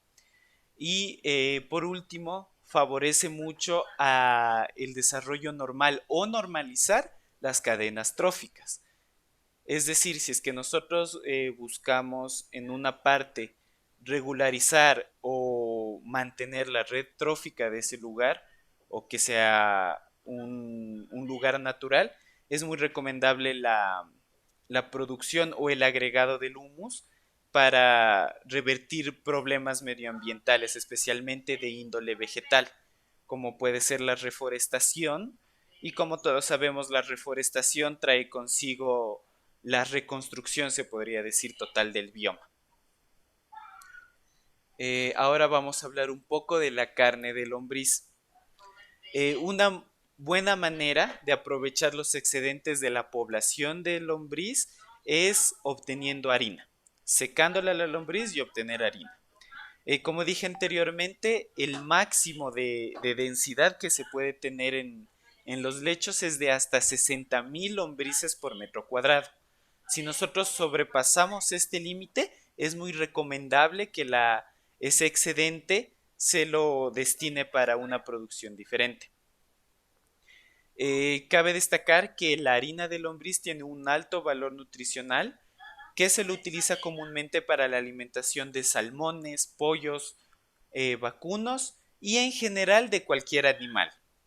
Igualmente, esta harina es desodorizada y decolorada, por lo que sirve para el consumo humano. Es más, ha servido mucho como complemento proteico para alimentos procesados en Estados Unidos, en donde se llega a aceptar hasta un 6.5% de la presencia de harina de lombriz para alimentos. Por lo general, se lo usa mucho en la elaboración de galletas, de pasteles, de pan y, como dije anteriormente, incluso en fórmulas para bebés, ya que sirve como un alimento proteico. Cabe recalcar que esto no es nada nuevo, tal vez para nosotros sí, pero en el continente asiático la producción de esta harina y de estos productos es muy antiguo, aproximadamente desde tiempos antes de Cristo incluso. Y eso es todo sobre la producción de las lombrices, es decir, la lombricultura. Ya, chicos, ¿alguna pregunta? Gracias, Mateo. Eh, quiero, quiero que tengamos en cuenta, chicos, que son presentaciones cortas, pero que realmente nos abren los ojos acerca del futuro de las cosas. Como ustedes ven, hay un mundo de opciones de trabajo y sobre esto, la producción, sobre la producción puede venir el tema agroindustrial de manera muy ligada. Un ejemplo muy claro está aquí lo de la harina de la lombriz, lo que me conversaban antes ¿cómo se llama? De la miel y opciones, ¿no? Hemos visto lo de los chorizos, la de conejo, ver opciones de comer el cuy, muchas cosas que pueden irse desarrollando. A ver, me falta Pierina y me falta Tati. Ya, perfecto. Bueno, no sé si. A ver, no, Tati dijo primero. Vamos. Ok.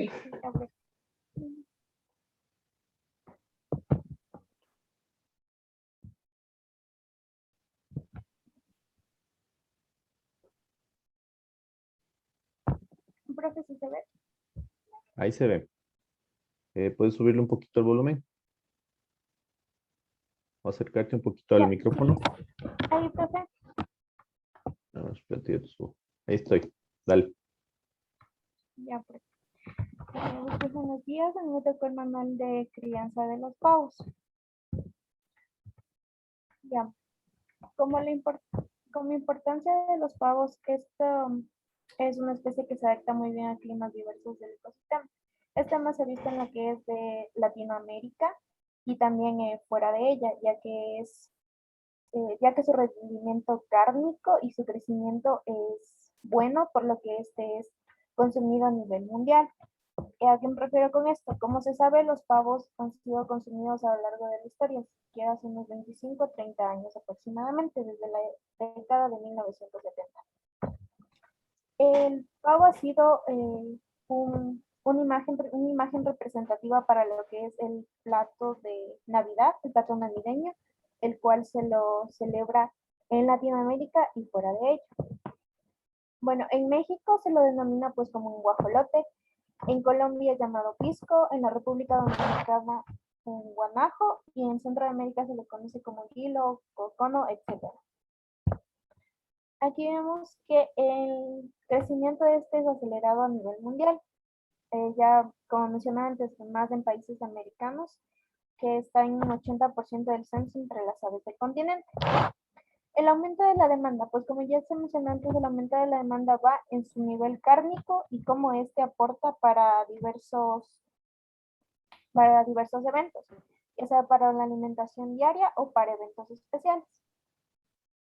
La industrialización de su producto y su rentabilidad. Como se mencionó antes, la crianza y la adaptabilidad del pavo es buena, por lo que la industrialización de este no tiene mucha teoría, sino que es algo que ya es un sistema productivo antiguo que con el tiempo va mejorando, pero básicamente se guía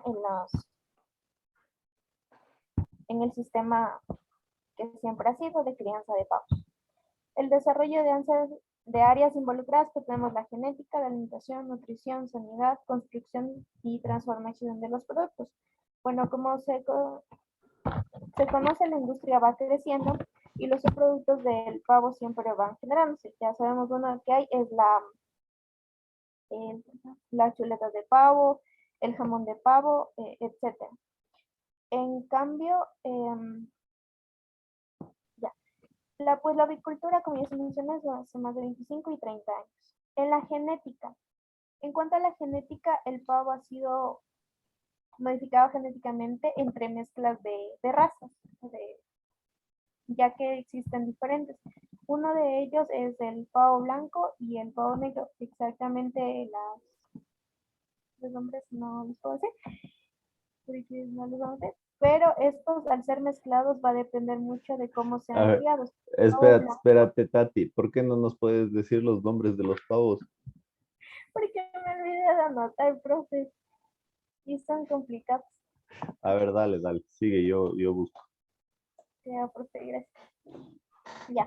Entre los pavos blancos, estos son más considerados como los de crianza intensiva, así como los pollos, ya que existen también los que son los pavos negros, como esta imagen de acá arriba, los cuales son criados para la crianza familiar y en campo, así. Son más rústicos, por así decirlo. Ya.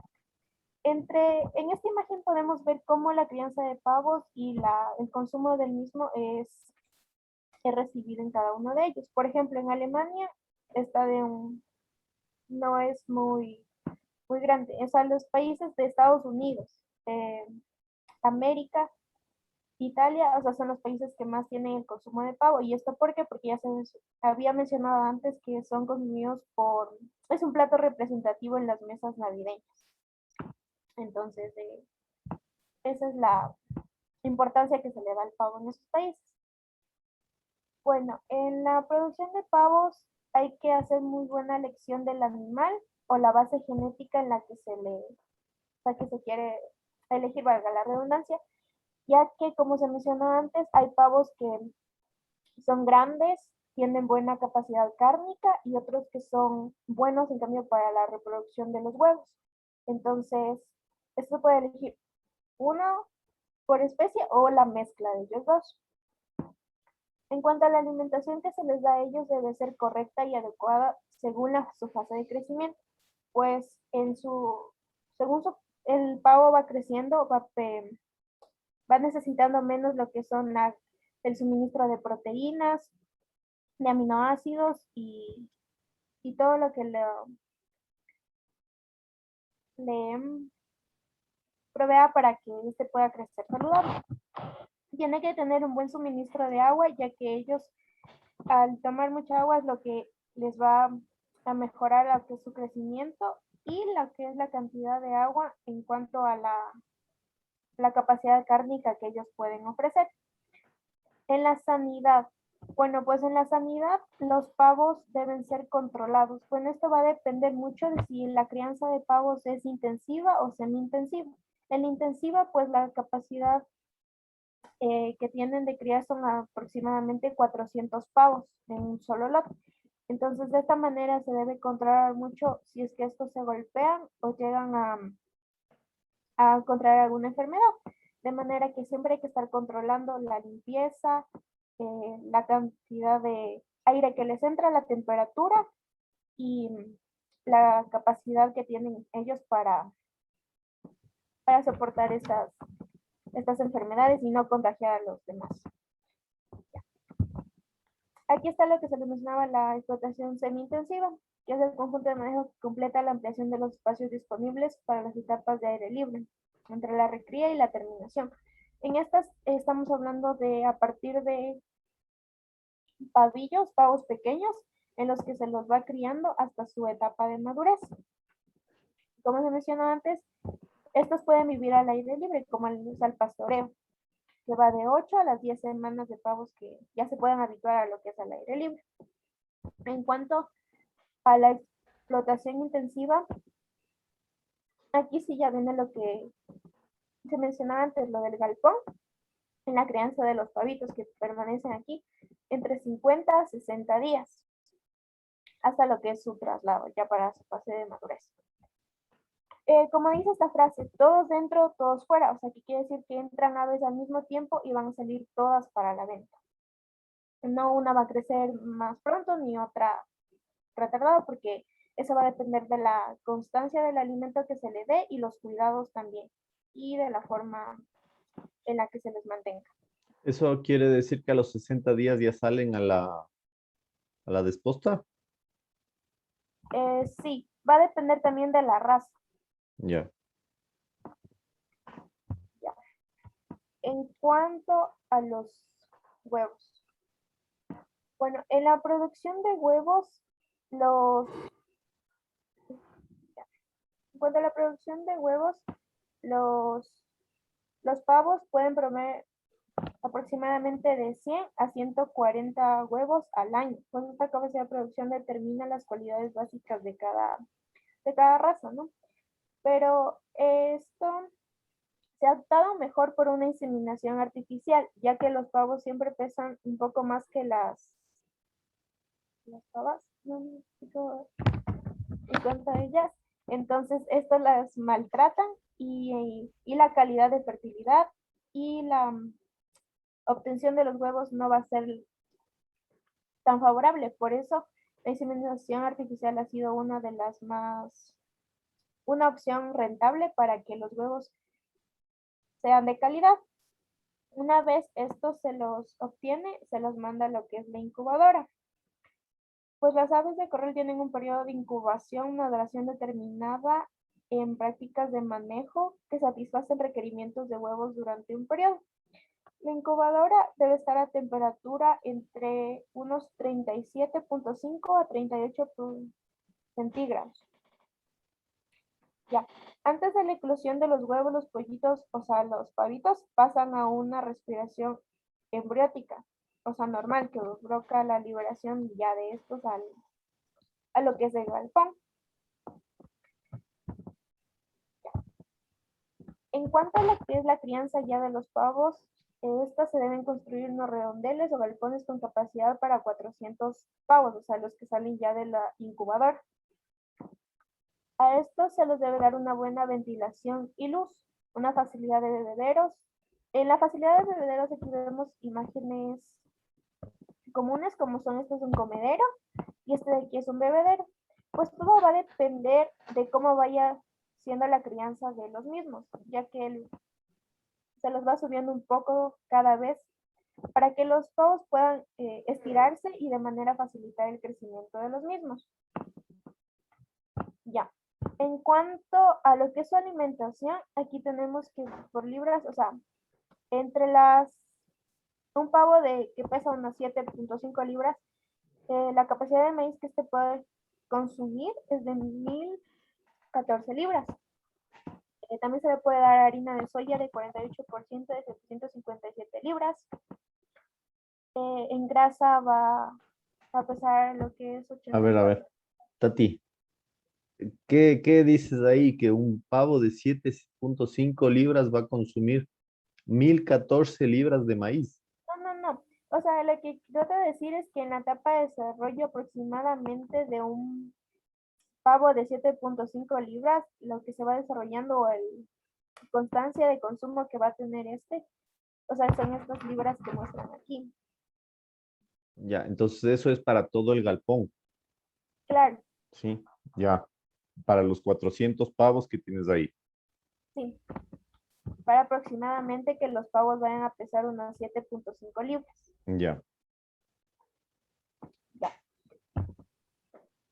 Una vez los pavos en el galpón, vamos a tener lo que es el manejo en primer periodo. Pues estos periodos van a requerir de un cuidado debido a su escasez de defensas orgánicas. Pues es necesario disponer de un medio apropiado, una buena alimentación y condiciones higiénicas. Como ya se mencionó antes, la crianza de los pavos a nivel industrial ya es masiva, por lo que hay enfermedades o el contacto de ellos mismos provoca que estos puedan morir cuando son pequeños, por eso es el cuidado.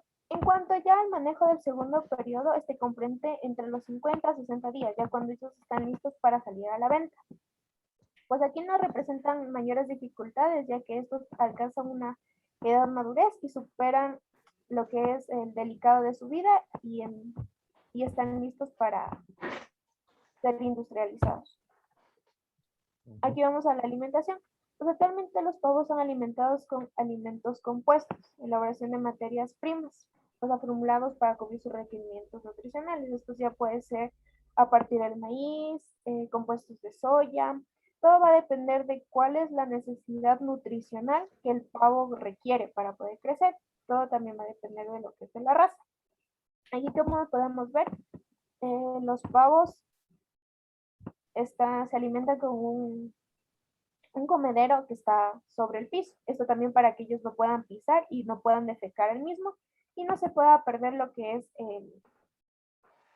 la economía de lo que se invierte para el alimento de ellos mismos. Aquí tienen lo que son los balanceados, que permiten el engorde de los mismos y que estos puedan tener una buena capacidad cárnica y más no de grasa. Por eso es una carne blanca muy apreciada. En cuanto a las enfermedades, tenemos lo que es por bacterias, por virus, por hongos y protozoos. En cuanto a las bacterias, tenemos la salmoniosis, listeriosis y bueno, como se puede ver en cada tipo. ¿Cómo nos podemos dar cuenta de que el pavo está enfermo? Pues debemos fijarnos en las patas, sea que tengan patas muy débiles y se encuentren como no quieran levantar y se encuentren de una manera de caída. También nos podemos dar cuenta en la parte de su pecho, en la parte donde se sitúa la comida, en buche creo que le dicen. De esa manera, si se lo encuentra muy colgado o se lo encuentra muy peludo, o sea, quiere decir que el pavo se encuentra enfermo ya que ha dejado de comer o se le ha hinchado por falta del alimento. La papada, Tati, no es del buche. El buche está por dentro. Allá es ya. Entonces, es la manera en la que nos podemos dar cuenta de que el pavo se encuentra enfermo. Ya. Ya, muy bien. Ajá. ¿Alguna pregunta, chicos?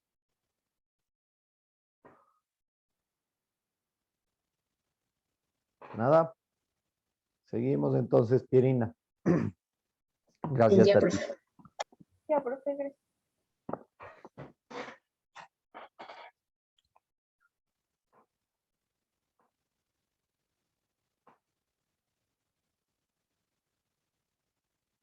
Ya no sé si ahí se puede ver. Ahí se ve. Ya, buenos días. Yo voy a hablar sobre el manual de crianza y manejo de codornices. Bueno, lo primero que voy a hablar es cómo son los codornices, que son aves galliformes de pequeño tamaño y cuerpo rechoncho que posee patas y alas cortas, cosa que lo hace que se desplace a los saltitos. Son de color parduzco con ciertos tonos amarillentos, con pintas blancas y negras que lo ayudan a camuflarse y pasar desapercibido ante sus predadores. El macho se diferencia de la hembra porque posee un collar blanco la mayoría de las veces. Las crías de las codornices son muy obedientes, se quedan quietitas a un sonido de los padres y vuelven a corretear cuando los dejan. Las codornices tienen una alimentación omnívora, ya que se alimentan de gusanos, granos, hierbas, semillas, frutos, etc. Se reproducen sexualmente, son ovíparas. Las codornices hembras ponen de 8 a 18 huevos de color crema con manchitas marrones que pesan entre 8 a 13 gramos cada uno. El macho le ayuda a empollar por los 22 a 23 días que dura la incubación. Y bueno, una codorniz puede poner 300 huevos al año. El tamaño de la codorniz, bueno, como dije, es una ave pequeña que más o menos puede medir de 18 a 24 centímetros de largo.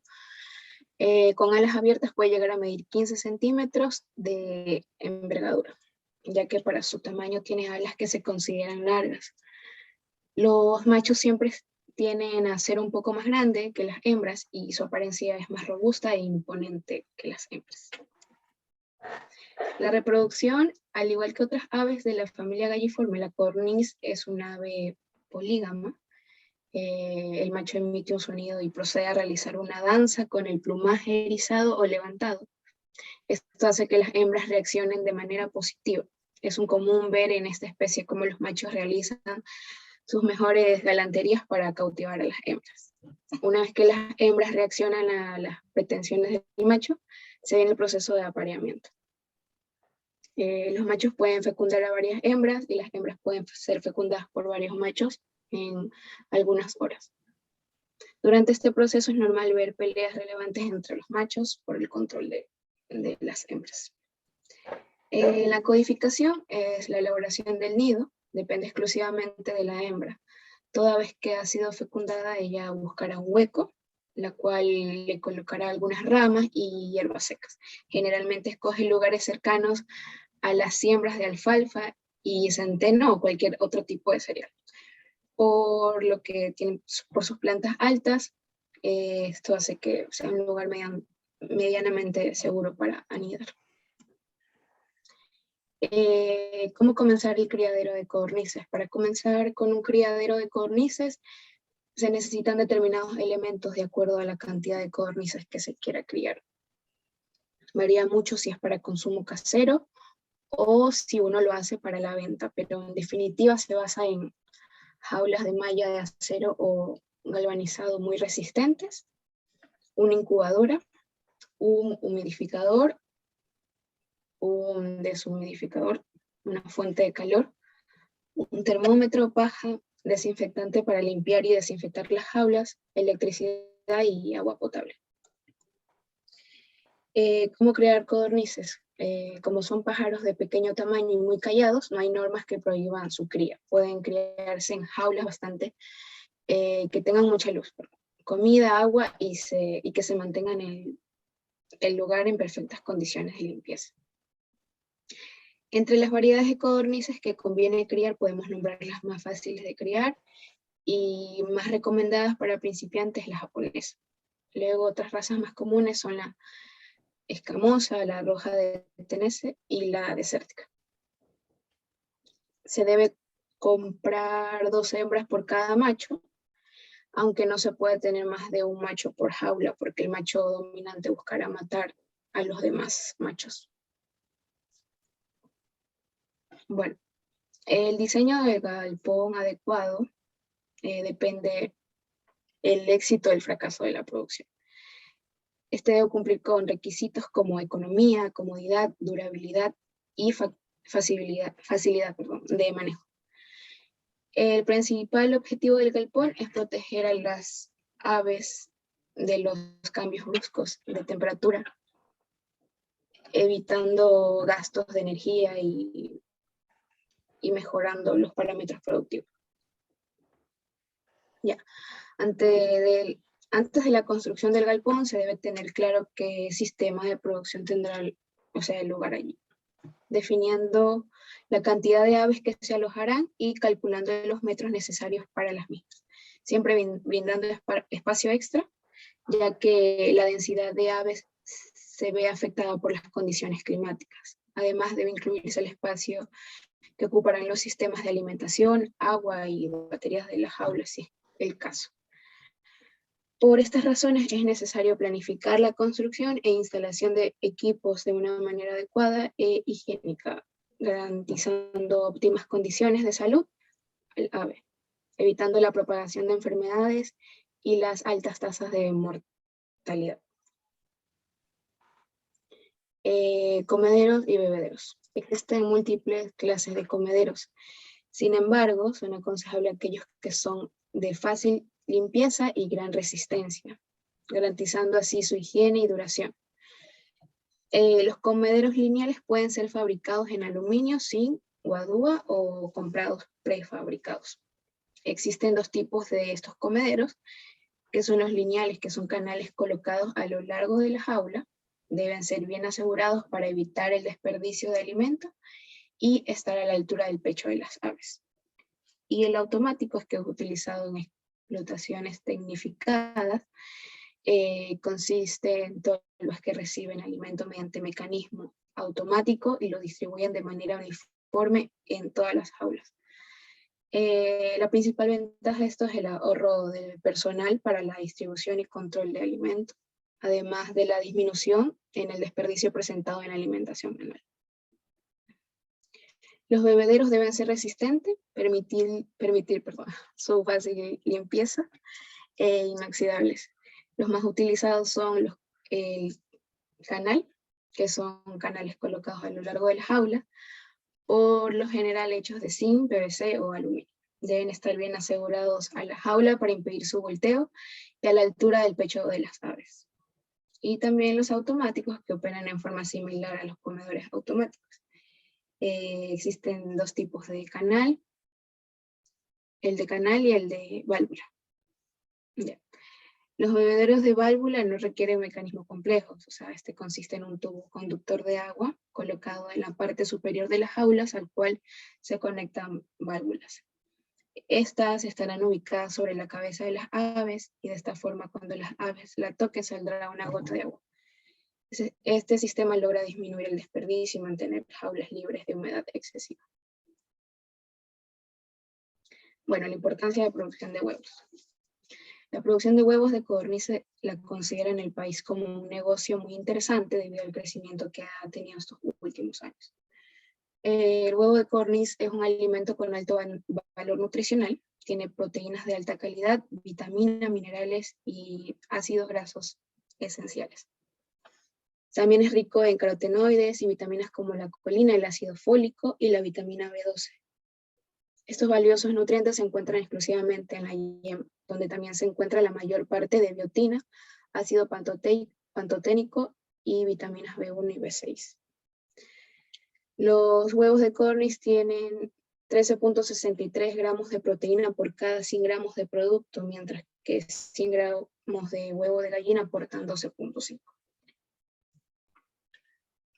Bueno, ahora voy a hablar sobre la incubadora de huevos, que hay que tener en cuenta que una incubadora se debe mantener perfectamente limpia y desinfectada, porque puede ser la causa de propagación de enfermedades y de contaminación. Se debe lavar luego de ser usada con compuestos de amonio cuaternario o un buen desinfectante de uso comercial. Si lo que uno planifica es criar huevos para incubar, se debe comprar una incubadora que incluya una volteadora de huevos. Tener en cuenta que los cascarones de huevo de codorniz es muy frágil. Se debe manipular con mucho cuidado. Otra cosa muy importante es que una vez recogidos los huevos, se debe fumigar dentro de las 12 horas después de colocarlos en la incubadora. Nunca hacerlo en los embriones de 2 a 5 días de edad. Esto se debe hacer la fumigación con una humedad alta y una temperatura que oscila entre 20 y 30 grados centígrados. Se debe mantener un nivel de humedad entre 45 al 50% durante la incubación para luego subir a un 65 hasta 70% luego de que han nacido a los 23 días. Se debe ajustar la humedad con un humidificador o humidificador para el control de la pérdida de humedad de los huevos. La temperatura de la incubadora se debe mantener estable a unos 37.7 grados centígrados. De esta manera nacen antes a los 16 a 18 días, mientras que si no tardan de 23 a 25 días en eclosionar. La volteadora de huevos se debe utilizar recién al tercer día en que fueron puestos. Se debe hacer todos los días para evitar que los embriones se peguen a la cáscara. Una vez que nacen se debe ir bajando la temperatura de poco hasta llegar a la temperatura ambiente. Cuando los pichones tienen frío se amontonan junto a otros. Ya, bueno, al principio se puede poner hasta 100 codornices en un espacio de 60 centímetros por 90 centímetros. Y a medida que crecen hay que darles, obviamente, más espacio. Consejos para lograr mayor postura de huevos. Hay que tener en cuenta que la luz incrementa la producción de huevos en otoño e invierno. Por eso se sugiere ponerles alrededor de las jaulas luces, ya que para que pongan más necesitan 15 horas de luz. 5 huevos de codornices equivalen a un huevo de gallina. Eso hay que tenerlo en cuenta si uno desea tener para el consumo familiar. Cuando se produce huevos para consumo, no se necesita la presencia del macho.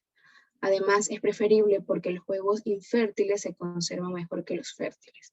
Como las hembras se incentivan con el canto del macho para poner huevos, se debe mantener una proporción de 4 machos cada 100 hembras que se incentivarán con su canto. A medida que los van poniendo, se aconseja tirar los rajados o rotos y guardar los buenos en un lugar fresco a unos 15 grados centígrados hasta mandarlos a vender. No se recomiendan las heladeras caseras porque son muy frías. El porcentaje de recogida está entre 70 al 90% de ponedoras. Las hembras se deben mantener por 2 años. A partir de ese momento comienzan a declinar su postura. Deben venderse para consumo y ser reemplazadas por otras hembras jóvenes. Bueno, aquí voy a hablar del valor nutricional de la carne de codorniz. Aunque no es tan consumida, se consume más el huevo, pero igual es importante. La codorniz es un alimento con un valor nutricional importante. El componente mayoritario es el agua seguido de las proteínas. Estas se consideran de alto valor biológico ya que incluyen aminoácidos esenciales en cantidades equivalentes a las necesarias del hombre. Una ración de codorniz aporta prácticamente el 75% de las ingestas recomendadas de proteínas de un hombre adulto. Con respecto al contenido en grasa, este ave presenta una pequeña cantidad debido al bajo contenido de grasa intramuscular del ave, menor que la que contiene la carne de pollo sin piel, inferior a los 2 gramos por 100 gramos de alimento. El colesterol está también en menor cantidad que la carne del pollo. Aunque el músculo del animal vivo contiene una pequeña cantidad de hidratos de carbono en forma de glucógeno, este se destruye en los procesos de post-mortem del ave. De forma que la carne de codorniz no contiene hidratos de carbono con respecto a la energía que aporta. La codorniz presenta un contenido calórico semejante al del pavo, por lo que sería una opción a tener en cuenta en el diseño de dietas bajas en calorías. Y bueno, como consejo final es que recordar que el manejo de la cría de codornices debe ser lento y tranquilo, especialmente en el lugar de las ponedoras. Si no sucede así, la consecuencia será menor calidad de huevos. Tal es así que hasta se aconseja que la persona que se dedica al mantenimiento y limpieza se vista de la misma manera todos los días para que pues lo reconozcan y no se pongan nerviosos. Tener en cuenta también que son muy sensibles y ellos redundarán en la mayor o menor postura de huevos. Bueno, otro consejo es que si se desean pollar huevos de codorniz de forma casera, lo ideal o bueno, lo que se recomienda es utilizar una gallina clueca. Poner todos los huevos juntos, pero no mezclados con huevos de gallina. Y también, bueno, que las codornices son aves delicadas, que se estresan por la nada, pero hay que tener en cuenta los consejos que se dicen y estar seguro de la cría de codornices, que no es una tarea difícil y que tal vez cualquiera lo pueda hacer. Bueno, eso, gracias. Ya, lo que dices al final es que la gallina es la que empolla los huevos. Sí, o sea, yo busqué esto de aquí porque realmente me pareció interesante, pero no me sale una información como tal, una respuesta como tal. Pero lo que pude ver es por el tamaño de la gallina, obviamente. Va a poder empollar más huevos. Pero Ya. también puede ser como que no tan... O sea, depende, no sé, es algo que realmente no tengo bien la respuesta, profesor, Ya. porque no lo encontré. No, no te preocupes. Aquí lo que está diciendo es que de forma casera se puede hacer eso. Claro, sí. Las codornices sí son más estresadas que las gallinas y puede ser por eso que se pueda utilizar una gallina. Ya. Listo, Ya. chicos. ¿Alguna pregunta sobre las codornices? Entonces, si hemos terminado el resto de especies menores, es un análisis general, no profundo. Ahorita ya no alcanzamos a la clase y también quería darles un break para poder vernos en la próxima clase y que se haga un poquito más ligero porque vamos a analizar un documento largo. Entonces, chicos, nos vemos en la otra clase a las 11. ¿Alguna cosa? No. Bueno, Profe, pero ahorita que dijo que nos va a dar un break, no. ahorita estamos con break, o sea, ahorita terminamos